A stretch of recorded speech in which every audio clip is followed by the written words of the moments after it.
look at the last 200 years, the last 100 years, the last 50 years, there's been nothing like it in the history of our species. And that rate of change, as we have seen over the last few decades, that rate of change is accelerating. Now, not all of it is concentrated in the United States, and not all of that is concentrated in Arizona, but the one common thing in all of it is that we are enhancing in all ways the way that science and technology are driving economic outcomes. And so, for instance, you've heard all this talk about artificial intelligence, and people think that it means, like a gizmo on your phone or some little thing that, you do this and it changes the volume of the radio in your car, or that's what it's about. That's not what artificial intelligence is.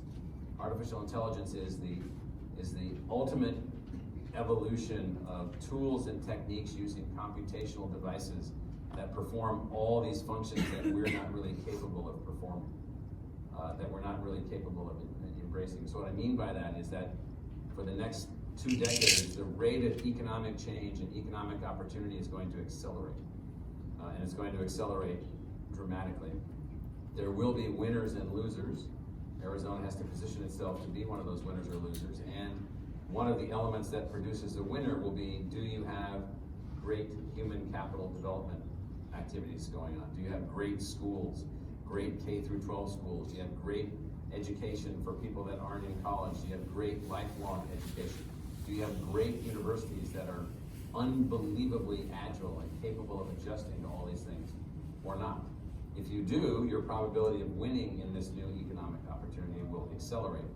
If you don't, then you could actually go downhill quite a bit. And so ASU is extremely well positioned at the moment to be a part of gaining additional positive outcomes for Arizona going forward, because we've built an agile institution, a technologically enhanced institution, a scalable institution, an institution that now has 500,000 learners that are not college students. They're your neighbors who are taking a course here, learning this there, making this happen there. We have 25 million visitors to our learning assets.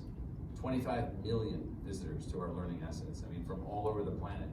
And we have the ability to educate across a person's lifetime. So we have about 90,000 students this year who are pursuing their degrees online in advanced digital learning formats, and about 80,000 students that are pursuing their degrees on campus.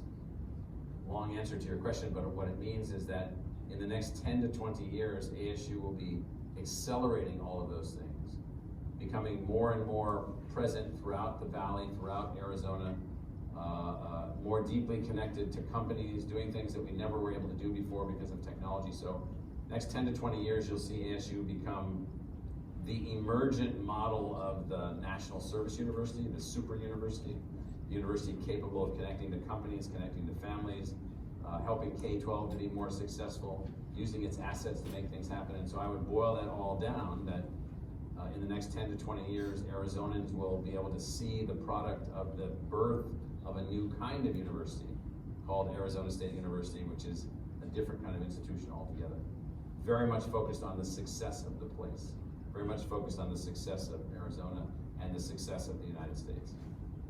Thank you. So you mentioned artificial intelligence. What are some of the other exciting new technologies that ASU is taking a leadership role in, whether it's through the innovation labs, incubators, the CHIPS funding that we hope to see leverage here? Let me give you some sense of scale. So we have 15,000 individually funded research projects involving about 40,000 individuals at ASU, spending about $800 million a year of external funding, over $1 billion a year, including our own funding. And so we have a lot going on in this space. The areas that are really most exciting, we're launching 7 new science and technology centers that are, we have about 300 research centers now, but we're launching 7 new ones. One is in advanced learning technologies, one is in advanced manufacturing, one is in advanced, all things related to sustainability, all things related to extreme environments, advanced communications. These are areas that we've systematically identified as foundational to future economic growth, future economic competitiveness, and future success of the United States against both economic competitors and potential military competitors. And so as we advance in these 7 areas, we're looking at those as areas that we're going to sprint ahead. Then we've got some areas related to semiconductors, where we are launching in Mesa with a $250 million initial investment just for the new facility. What will be probably the most advanced school in manufacturing and network engineering in the world, so we're very excited about that. That's an area that we're advancing in. We just opened, if you haven't seen it, at the corner of University and Rural Road on the Tempe campus, the Rob and Melanie Walton Center for Planetary Health. And that's not, eco-babble gibberish. That's how do you build the medical school for the planet that allows us to now think about those technologies that will ultimately bring us into a good relationship with the planet, whole new ways to think about energy, whole new ways to think about systems, whole new ways to think about water. You might have noticed the Governor Ducey gave us a $40 million seed investment to launch a massive Arizona water initiative around innovation, new water decision tools, water management tools, whole new ways about thinking about water capture, water use, advanced water. So imagine in the future, big apartment buildings in this area, big office buildings in this area, big superstructures will be taking water out of the atmosphere through a company like we spun out. Source is the name of the company that's venture-backed here in Scottsdale. But then they'll be growing through micro-agriculture, all the vegetables that are needed by anybody that works or lives in those facilities right there in the building as it operates with no rainfall necessary, things like that. So there's whole new industry areas that are coming out of the water thing. And then I don't want you to think that it's all only about science and technology only. We have in the learning technology space, we just launched a joint venture, in fact just closed on Series A venture capital, and a joint venture between ASU and a new company in Los Angeles called Dreamscape Immersive. The company that we just formed is called Dreamscape Learn. It's a virtual reality company that already has product on the ground moving forward with unbelievably enhanced learning outcomes that allow students to accelerate their learning in any subject. Art history, conceptualization, design, creativity, biology, chemistry, how the earth works. And so that is not only a tool that will enhance the learning outcomes for this region, but it's also an industry. It's also a company that producing product that's sold and technologies that are used. And so all of those things are happening. I will say that we're embedding ourselves in all the local defense contractors, the national defense contractors who need new, high-skilled, highly skilled, unbelievably capable workers. So Raytheon and Northrop Grumman, for instance, both in California and Arizona, just won the big hypersonic multi-billion-dollar contract. So some of the enemies of the United States have hypersonic weapons that travel at 4, 5, 6, 7, 10 times the speed of sound. Those are undefendable. You can't defend against those unless you have hypersonic counter weapons. And so how do you then develop not just the technology that you need for that, but the people that you need for that to think about things in new ways?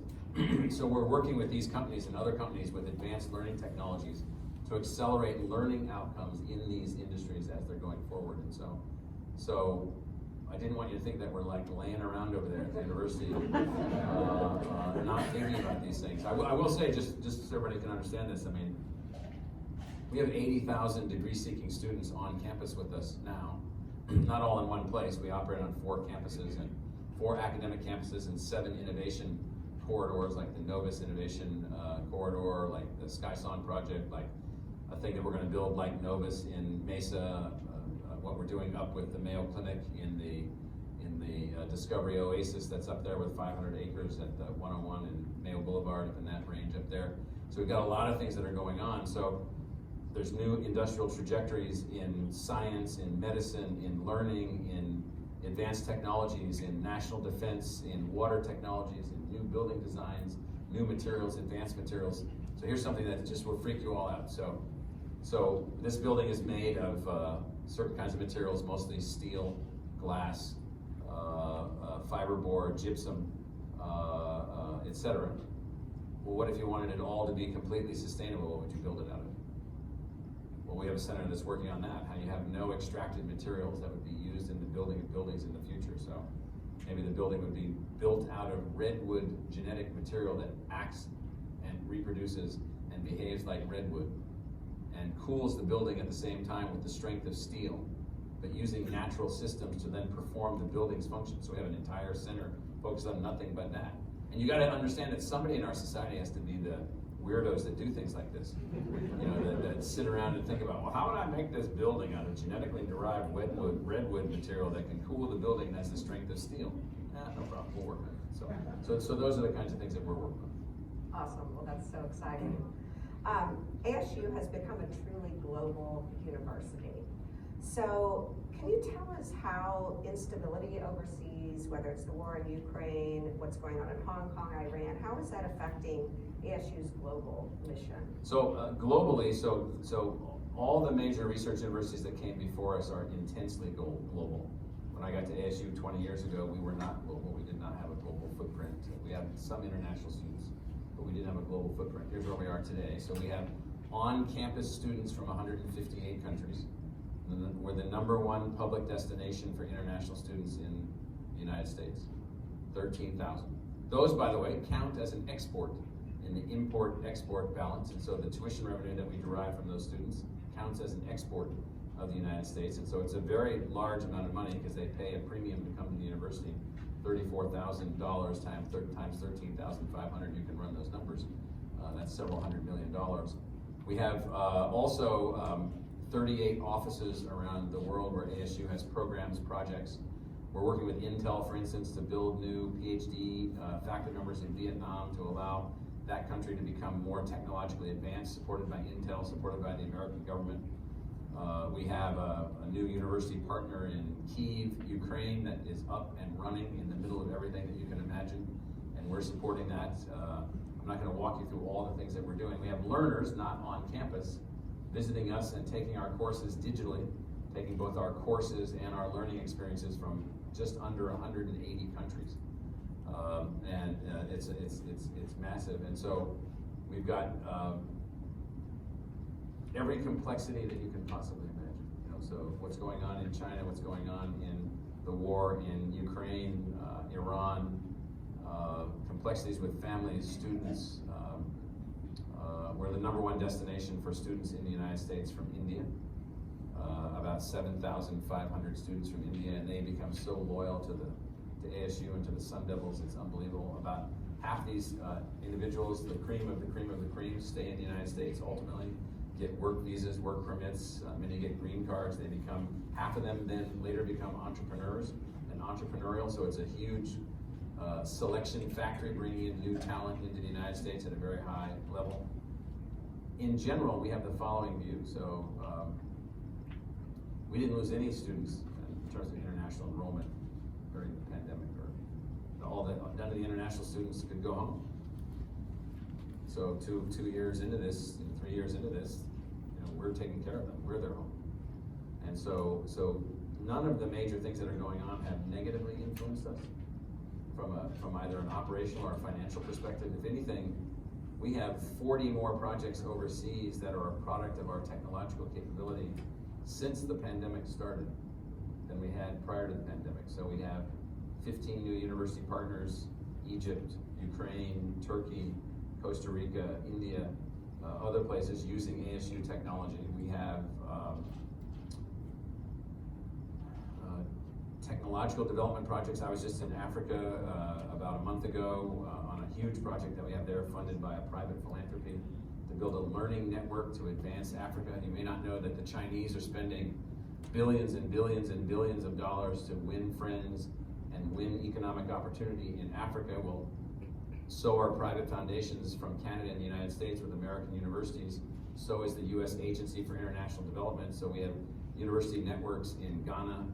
I was there a couple years ago before the pandemic. We have projects that we have going on in Rwanda, all the Southern African countries, Mozambique, other places. And why are we doing all this? We're doing this to advance positive outcomes for Africa that allow for economic opportunities for the United States, and positive outcomes and democratic outcomes, outcomes that are in line with our value system. And so we're literally engaged in all of these things.